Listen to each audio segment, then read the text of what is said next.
Bonjour à tous, bienvenue dans cette nouvelle vidéo. Première vidéo de l'année 2025, j'espère que vous avez tous passé de bonnes fêtes. En tout cas, moi j'ai lu tous vos retours sur le calendrier de l'après et j'ai été agréablement surpris. Tout le monde était très très sympa et vous avez tous globalement bien aimé le concept. Donc je vous en remercie. Mais peut-être que je referai ça l'année prochaine, en tout cas ce serait avec plaisir. Et cette année je vais essayer d'être beaucoup plus productif. En tout cas, moi j'en ai grandement envie. Voilà, il y a beaucoup de choses qui vont popper sur la chaîne. J'ai pas mal d'idées de projets déjà, plusieurs vidéos qui sont dans ma tête, simplement, et que j'attends pour les faire. Là, je fais comme première vidéo une vidéo très originale, pas du tout, c'est Achat Comics. Bon, j'en ai déjà fait plusieurs, je sais que c'est des vidéos qui marchent et que c'est des vidéos que moi j'aime regarder, donc je me dis que ça va vous plaire, et puis même j'aime bien les faire aussi. Donc ça va concerner un petit peu avant Noël, et il y a certains comics que je me suis acheté très récemment après, parce que je tombais sur une très belle occasion, donc je vais vous présenter tout ça. On va commencer par le plus gros volume, et je lui réserverai une vidéo dédiée.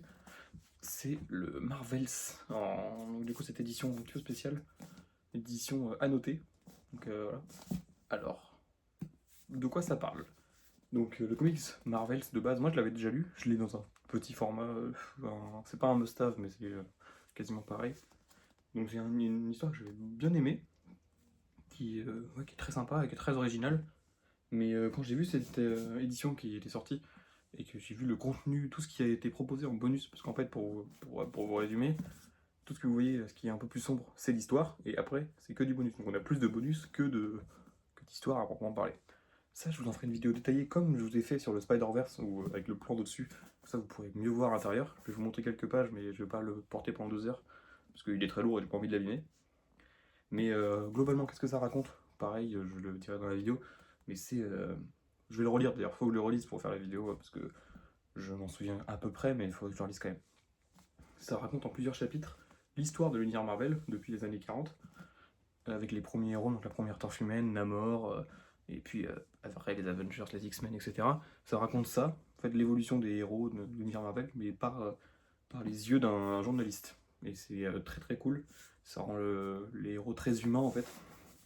Et donc c'est scénarisé par Kurt Busiek, et ça a la particularité d'être dessiné par Alex Ross. Alors on peut être fan ou pas d'Alex Ross. Moi en tout cas je trouve que ça rend quand même le comics unique. C'est pas n'importe quel dessinateur.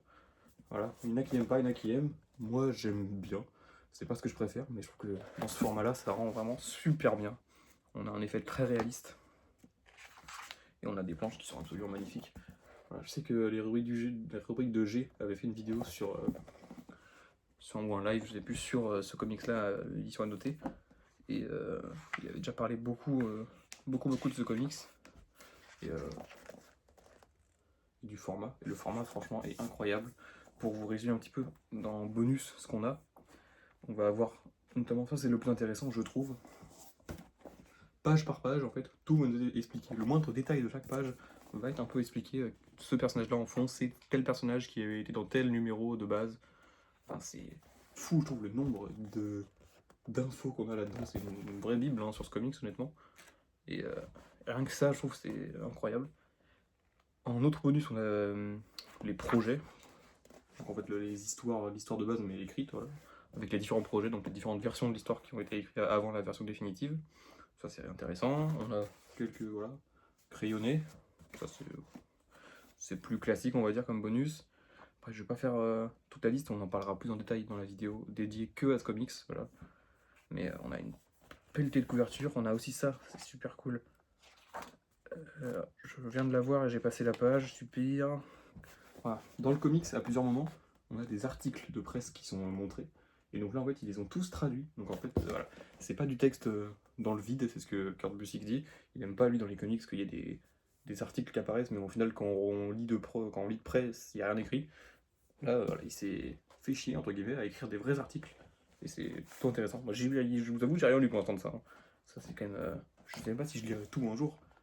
Mais c'est une super beau livre, une super pièce de ma collection.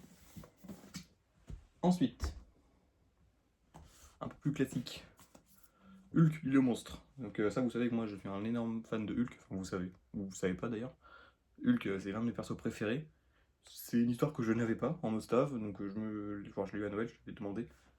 Donc ça se situe juste après je veux pas dire de conneries, le run de Bruce Jones ou de Paul Jenkins, non de Bruce Jones je crois, où en gros ils mettent un peu sous la porte tout ce qui avait été fait par Bruce Jones, enfin pas tout mais une partie, on dit en gros c'est arrivé dans ta tête, voilà. Donc c'est le retour de Peter David sur le personnage, lui il était resté plus de 10 ans dessus, et ça marche plutôt bien, c'est une histoire qui se lit plutôt bien, qui est cool. J'ai passé un bon moment à lire, je l'ai lu quasiment d'une traite, c'est pas une lecture qui prend beaucoup de temps. Au dessin, c'est Lee Wicks, que je connaissais pas. Enfin, je crois pas que j'avais déjà lu de comics de lui, en tout cas, ça m'avait pas marqué. Bon, après, il surfe clairement, ils ont mis Wolverine dessus, on le voit dans un numéro et demi. Donc voilà. C'est une bonne histoire en fait. Bruce Banner, enfin Hulk, va se retrouver sur une île où il va se passer des choses bizarres, il va voir des gens qui sont pas censés être là, et au fur et à mesure, on est pris dans le récit. Pas vous montrer ça, ça spoil un peu. On est pris dans le récit, on se demande mais qui c'est, pourquoi il y a ces personnages là, qu'est-ce qui se passe. On comprend que Hulk se fait manipuler, mais on comprend pas par qui. Et c'est plutôt sympa. Et on a des flashbacks sur le passé de Bruce Banner quand il était en études. Et ça, je trouve ça super sympa parce que, dans mes souvenirs, il y a très peu de comics qui ont abordé le passé comme ça de Bruce Banner. Enfin, en tout cas, cette époque du passé de Bruce Banner. Donc, plutôt intéressant. Et à la fin, on a un épisode bonus, donc c'est le numéro 82, ce qui est dessiné par Jaeli. Donc, ça, c'est un peu plus spécial. C'est un épisode qui, globalement, en fait, c'est un one-shot. Que vous le lisez pas enfin, que vous le lisez ou pas, ça change rien. C'est une histoire pas ouf, j'ai pas kiffé. Pas super kiffé sur Hulk qui essaie de protéger un personnage qu'il a rencontré.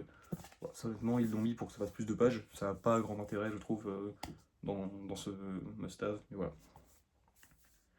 Je sais pas où je vais les poser pour pas me retrouver avec une pile devant la gueule, on verra bien. Ensuite, moi ça va aller un peu plus vite, c'est une série de 4 comics qui se suivent. Et que pareil, je les ai eu à Noël parce que je voulais compléter en fait. Je voulais compléter cette série que j'avais pas entièrement. C'est les Spider-Man de Dan Slott. Donc moi j'avais tout jusqu'à la conspiration des clones. Et du coup je me suis pris ce qui me manquait. Donc il y a ce volume là, donc c'est le 6 en 100%, mais bon c'est ressorti de luxe, mais au final il y a la même chose dedans. Et c'est moins cher comme ça, donc je préférais le prendre comme ça. Donc c'est l'identité d'Osborn je crois. Ouais. Avec les épisodes 25 à 32 de la relance de 2015. Je les ai pas lus, je peux absolument pas vous dire si c'est bien ou pas, mais de ce que j'avais cru comprendre, la fin du run de Dan Slott est plutôt bien, apparemment. Dedans, il y a. Au dessin, on a Christos Cage, Stuart Timonen, Greg Smallwood. Bon, en le feuilletant, on se rend compte quand même que c'est plutôt joli. Hein. C'est du bon Spider-Man, je pense. Voilà. Donc, dans l'ordre, il faut lire celui-là. Après, du coup, j'ai reçu, mais bon, je vous avais commandé. La chute de Peter Parker volume 1, donc c'est la suite directe, avec les épisodes Amazing Spider-Man 789 et 91, 794 et 96, puis une annuelle. Donc en fait, il n'y a pas tous les numéros parce que ça se complète avec ce volume-là, le Venom Inc. Puis ensuite, ça termine avec ce volume-là, la chute de Peter Parker volume 2. Enfin non, c'est juste la fin de ligne en fait. C'est vrai que ça va avec celui-là. Vous voyez, ça fait 1, le petit complément Venom 2. Et là, on a tout le run de Dan Slott, enfin toute la fin du run de Dan Slott. Il y a un Deluxe qui est prévu. Je sais pas s'ils vont prendre tout ça ou que les deux sans prendre Venom Inc. Je les ai pas lus, je peux pas vous dire si c'est essentiel ou pas de le lire ce Venom. Et donc voilà, dans l'ordre. Celui-là. Donc pareil, c'est globalement les mêmes dessinateurs, mêmes scénaristes. Enfin, c'est Dan Slott de toute façon. Voilà. Venom Inc. Donc dedans, les épisodes qui étaient entre les épisodes manquants d'avant, donc 792-93, et puis on a aussi Venom Inc. Alpha, Venom 159 et 160, et Amazing Spider-Man Venom Inc. Omega. C'est une sorte de mini-event, pareil, je ne l'ai pas encore lu. Je pense que c'est pas le truc le plus fou, mais bon, au moins j'ai lu tout de cette période. Puis voilà, le dernier tome, fin de ligne, avec le bouffon rouge, ça j'ai hâte de le lire quand même. Voilà, le bouffon rouge, moi j'en avais entendu parler dans Absolute Carnage. Et je connaissais pas ce perso, et du coup, j'avoue, ça me hype un peu ça. J'ai hâte de me le lire celui-là. Il faudrait que je reprenne en fait le run de Dan Slott, au moins au début de All New Spider-Man, pour un petit peu me remettre dedans. Ensuite, on va passer sur moi la partie je trouve la plus intéressante, c'est toutes les intégrales. Donc il y en a 3 que j'ai eu à Noël par mes grands-parents et un petit peu ma famille aussi. Et 3 que je me suis trouvé dans un cache converteur. Donc là, c'est un petit peu la partie occasion. Donc tout d'abord, les premières intégrales que j'ai eues à Noël, c'est 3 intégrales de la même série, c'est les intégrales Silver Surfer. Ça, je les voulais depuis longtemps, et bon, je me suis dit que là, c'était le meilleur moment pour me les prendre, c'était de les demander à Noël, tout simplement. Donc, dedans, on a... donc, c'est pas les premières intégrales Silver Surfer, parce que si vous le savez ou pas, il y a la première série Silver Surfer qui date des années 60, donc scénarisée par Stan Lee. Ça, moi, je les ai dans un omnibus, que je vous présenterai bientôt, parce que je vais faire une vidéo, je compte faire une vidéo une fois que j'aurai lu ça, sur tous mes comics Silver Surfer. Je pense que ça peut être vraiment intéressant, sachant que c'est un personnage où il n'y a pas énormément de séries, et j'en ai une bonne partie. Donc voilà. Donc là, c'est la relance du Silver Surfer dans les années 80. J'ai pas encore lu, enfin j'ai commencé à le lire celui-là, mais je peux pas vraiment vous en parler. Dedans, on a les épisodes 1 à 10 de Silver Surfer de 1987. On a Silver Surfer 1 de 1982 et l'Epic Illustrated 1980, du coup, le 1, voilà. Donc moi j'ai lu que l'Epic Illustrated et l'épisode 1 de 1982, qui est scénarisé par John Byrne. Et c'est très bien. C'est une période voilà, que j'adore et j'espère qu'ils vont sortir les autres intégrales rapidement pour pouvoir me faire toute cette période cosmique que j'adore. Voilà, je pense que ça va me mettre un peu dans l'ambiance du Gant de l'Infini, etc., même si ça se passe avant. Et en tout cas, moi j'ai hâte de lire ça. Le Silver Surfer, c'est un perso que j'adore. Et ces intégrales, ouais, c'est vraiment très cool qu'on ait quand même cette collection en France.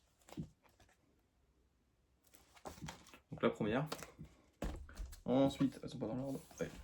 La seconde, consacrée que à l'année 88, avec des épisodes 11 à 18, donc la suite. Silver Surfer Annual 1 et Super Vilain Classique 1 et Marvel Fanfare 51. Donc voilà, pareil, on reste dans la même lignée. Hop, super. Évidemment, je suis tombé sur une couverture. Voilà, de plus en plus, la collection intégrale, c'est vraiment une collection que j'adore. Et je vais beaucoup plus me concentrer là-dessus maintenant. J'en avais pas énormément depuis que j'avais commencé à lire. J'avais quasiment toutes les Hulk. Et puis quelques-unes par-ci par-là des Fantastic Four, Wolverine aussi un petit peu. J'en avais quelques-unes, deux de Spider-Man. Mais là, j'ai envie de me concentrer vraiment sur les intégrales maintenant. En ce moment, je suis dans un mood où j'ai envie de lire du old school. Puis du coup, la dernière, Silver Surfer 88-89, avec dedans Silver Surfer 19 à 23, l'annuel numéro 2, les Fantastic Four 325, Silver Surfer Judgment Day, Silver Surfer Parabole 1 et 2, et Marvel Comics Present 1. Voilà. Je suis très content qu'il y ait Parabole dedans. J'avais failli me l'acheter en must-have, j'ai bien fait de pas le prendre. Du coup, il est compris là-dedans. Donc c'est dessiné par Mobius, si je dis pas de bêtises. Il n'est pas crédité là, sur la couverture, je vais essayer de chercher ça. Je crois que c'est ça, un Mobius. C'est un français en plus, si je dis pas de bêtises. S'il faut, je dis une énorme connerie. Ce volume contient un super. Il n'y a pas de sommaire là-dedans? Si, voilà. Ils disent pas c'est de qui. Super. Ils disent pas c'est de qui. Bon, bah tant pis. Mais je crois que c'est ça. Attendez, on va essayer de le trouver quand même. On a le temps de toute façon, hein. On n'est pas pressé. Hop.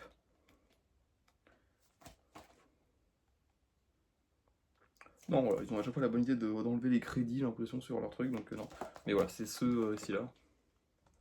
Parabole, en deux parties, qui est un peu réputé pour être un très bon comics. Donc pareil, je me ferai mon avis. Et une fois que ça sera lu, vous inquiétez pas que je vous ferai une vidéo sur ces intégrales-là. Et j'ai hâte qu'ils commencent à sortir les autres. Je pense que c'est pas pour tout de suite, vu que celle-là, elle est sortie cette année-là, en fin d'année. Donc voilà. Mais en tout cas, je suis très content de les avoir, ces comics-là. Et je vous ferai une vidéo sur le Silver Surfer, sur tout ce que j'ai et tout ce qui existe. Il n'y a pas grand-chose que j'ai pas au final. Mais voilà. Et donc là, on va passer à ce que j'ai acheté au Cash Converter. Donc je me suis pris 3 intégrales. Et j'en ai eu pour même pas 25 euros, 22 je crois. Donc j'ai fait une super affaire. En fait, ils faisaient 50%, ils déstockaient un peu tous les comics qu'ils avaient. Donc je me suis pris ça, c'était pas du tout prévu, mais bon, elle était pas chère. Intégrale Captain America, 1964-1966.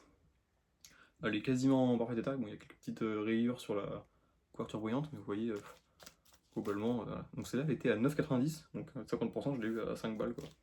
Franchement, 5 balles une intégrale, j'ai pas dit non. Surtout qu'au final, c'est la première, entre guillemets, c'est pas les premiers épisodes de Captain America, mais c'est la renaissance, entre guillemets, du personnage. Il y a eu des épisodes dans les années 40, et ensuite il avait disparu pendant quelques années, et là c'est quand il revient.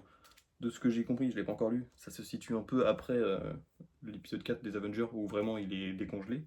Mais c'est du coup la renaissance de Captain America. Voilà, avec... Bon, ça c'est écrit, hein, voilà. Hop, la renaissance. Ils disent quoi? La renaissance du héros le plus demandé de tous les temps. Donc c'est Stan Lee et Jack Kirby. Dedans, il y a les épisodes 59 à 84 de Tales of Suspense, voilà, donc c'était à l'époque où la série était partagée entre lui et Iron Man. Et donc ça c'est des épisodes historiques, j'ai envie de dire, et je pense que je vais prendre un bon plaisir à les lire. Franchement ça me donne envie. Et voilà, clairement à ce prix là, je me suis pas refusé. Et les deux autres que j'ai acheté pareil dans le cash, celle-ci elle m'intéressait plus parce que j'ai envie de les faire quand même si vous l'avez vu, je peux pas toutes les faire, il y en a tellement. Mais au moins les premières intégrales Spider-Man, j'ai envie de me les faire. Donc moi j'avais le premier volume de la collection Hachette avec les 4 premiers épisodes ou 5. Et moi j'ai la deuxième, moi j'ai celle de 64 que j'ai depuis tout petit, je l'avais acheté quand j'étais tout petit. Et du coup ça me faisait chier, il me manquait 3-4 épisodes. Bon, je l'ai trouvé pareil à moins de 10 euros. Donc je revendrai le volume Hachette. Et maintenant au moins j'ai tous les épisodes en tout cas des premières années. Donc dedans on a Amazing Fantasy 15 et c'est pas écrit d'ailleurs. C'est pas écrit Amazing Fantasy 15 et on a les 7 ou 8 premiers numéros je crois, peut-être même 9. 4, 5, 6, 7, les 7 premiers numéros. Voilà. Et aussi une annuelle. Donc voilà, bon ça c'est du très très old school, hein. Franchement, il y a des pages qui font mal aux yeux hein, quand on voit, on n'est plus habitué à lire autant maintenant nous, voilà, on est un peu con. Mais il y a certaines pages, c'est vrai que quand on les ouvre, waouh, si je peux en retrouver quelques-unes, vous voyez, ça parle, et c'est beaucoup de bulles de pensée, donc c'est vrai que ça rend la lecture un peu lourde. Mais bon, ça reste quand même historique, les premiers épisodes de Spider-Man avec les premiers méchants, on a Dr. Octopus, Sandman, on a Fatalis aussi, le vautour, enfin, c'est historique. Et un peu plus récent, enfin, un peu moins vieux plutôt, parce que c'est pas vraiment récent, pareil, l'intégrale 69 de Spider-Man. Donc dedans, c'est les épisodes 68 à 79, avec aussi des petits trucs bonus annuels, etc. Donc plutôt cool. Maintenant, ça me fait une bonne partie de Spider-Man, sachant que j'ai aussi un épique. J'ai l'épique de la mort du capitaine de Stacy. Pareil, vu que les épiques ils ont arrêté, est-ce que je vais le vendre pour me prendre les intégrales? Je sais pas. Je vais essayer de le moins possible acheter 9 intégrales, ça coûte très cher. Je vais essayer de les trouver d'occasion comme j'ai fait ici. Même si je sais que je suis tombé sur une très belle occasion. Et voilà, donc là on a les épisodes plutôt cool aussi. Je crois que c'est des épisodes qui sont en lien avec le... j'ai oublié le nom, mais ils en parlaient.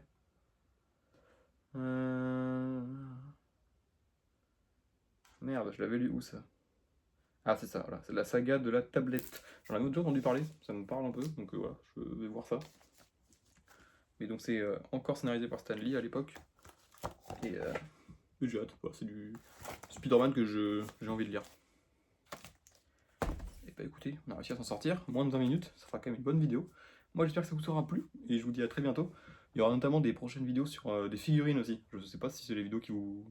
J'en avais déjà fait une sur le Butcher, mais il y a deux petites figurines que j'ai envie de vous présenter, au moins. Et voilà, j'espère que ça vous plaira, ce sera des petites vidéos bonus, mais voilà, des petites vidéos rapides, j'espère que ça vous fera plaisir.